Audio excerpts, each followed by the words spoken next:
मोदी सरकार ने 20 जुलाई से शुरू हो रहे संसद के मानसून सत्र का एजेंडा बता दिया है। कुल 7 विधेयक पेश होंगे, जिनमें 2 पुराने और 5 नए हैं। पर इसमें परिसीमन विधेयक का जिक्र नहीं है, जिसके लिए सरकार ने एड़ी चोटी का जोर लगा रखा है।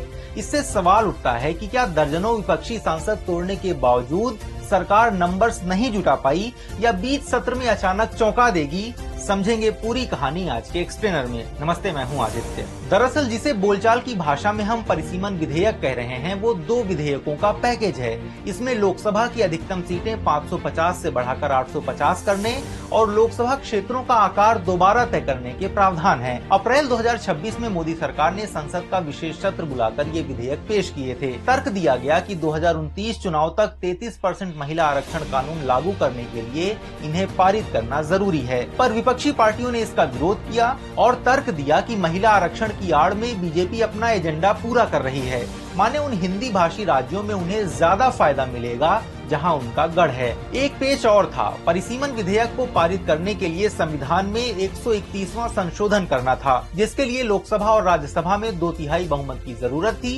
यानी अगर लोकसभा में कुल 543 सीटें हैं तो 2/3 बहुमत का आंकड़ा हुआ 362, जबकि राज्यसभा में कुल 245 सीटें हैं। अगर वोटिंग में सभी सांसद मौजूद रहें तो 2/3 बहुमत का आंकड़ा होगा 164। अप्रैल में लोकसभा में वोटिंग के दौरान बिल के समर्थन में 298 और विरोध में 230 वोट पड़े और ये बिल 54 वोटों से गिर गया। तब पीएम मोदी ने कहा था, कल हमारे पास पर्याप्त संख्या नहीं थी, लेकिन इसका मतलब ये नहीं कि हम हार गए हैं।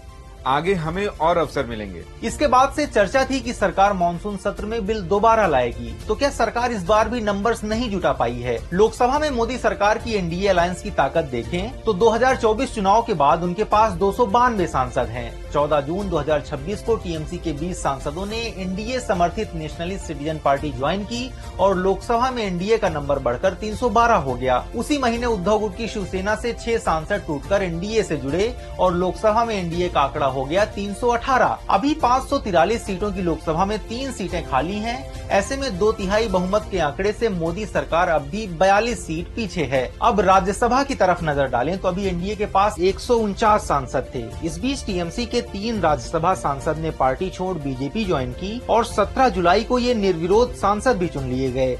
ऐसे में राज्यसभा में एनडीए का नंबर बढ़कर 152 हो गया। राज्यसभा में अभी 2/3 बहुमत का आंकड़ा है 163, यानी मोदी सरकार अब सिर्फ 11 वोट पीछे है। तो क्या मानसून सत्र में परिसीमन विधेयक नहीं आएगा? ऐसा कोई नियम नहीं है कि सत्र के एजेंडे में सभी बिल के बारे में बताया ही जाए। कई बार बिल अचानक भी लाए जा चुके हैं। ऐसे कई संकेत हैं कि सरकार मानसून सत्र में किसी भी दिन परिसीमन बिल ला सकती है।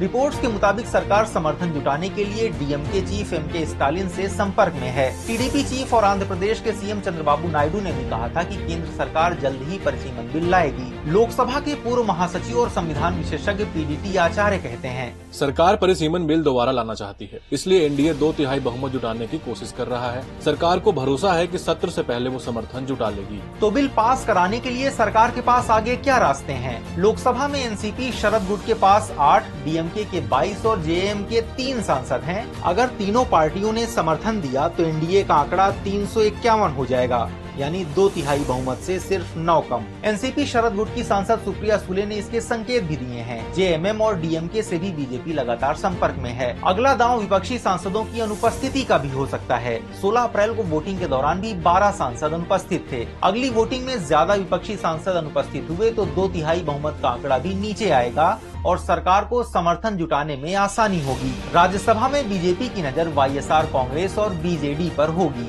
आज के एक्सप्लेनर में इतना ही। कल शाम 6 बजे एक और जरूरी विषय पर देखिए एक्सप्लेनर, सिर्फ दैनिक भास्कर न्यूज ऐप पर।